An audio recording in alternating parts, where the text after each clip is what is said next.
আজকে আমরা আরো একটি পডকাস্ট শুট করে এইমাত্র বেরোলাম। খুব ভালো একটা এপিসোড হলো, আপনারা দেখবেন যখন আসবে।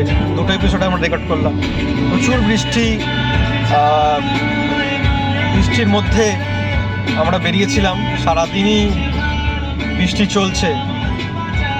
তো সেরকম আজকে সন্ধ্যা হতে চললো।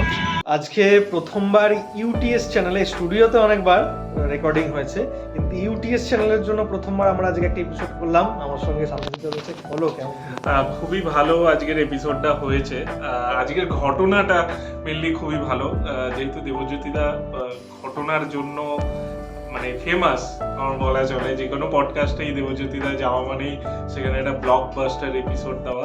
আজকে আমরা দুটো পডকাস্ট শুট করেছি, একটা হরর মাইন্ডসের জন্য, একটা ইউটিএস এর জন্য। ইউটিএস এ দেবজ্যোতিদার ডেবিউ। আমরা এটা হরার দিয়েই শুরু করেছি, বাট দেবজ্যোতিদার ভেতরের যে পোটেনশিয়ালটা সেটা আশা করছি আস্তে আস্তে আমরা নেক্সট পডকাস্ট থেকে বার করতে শুরু করব। দেখা হবে খুব তাড়াতাড়ি। আজকে খুব ভালো করে অনেকটা সময় ধরে শুট চললো। বৃষ্টির মধ্যে আমরা বেরিয়েছিলাম। তো এই এপিসোড এখানেই শেষ হলো। আজকে আমাদের শুট, খুব তাড়াতাড়ি এপিসোডগুলো আসবে।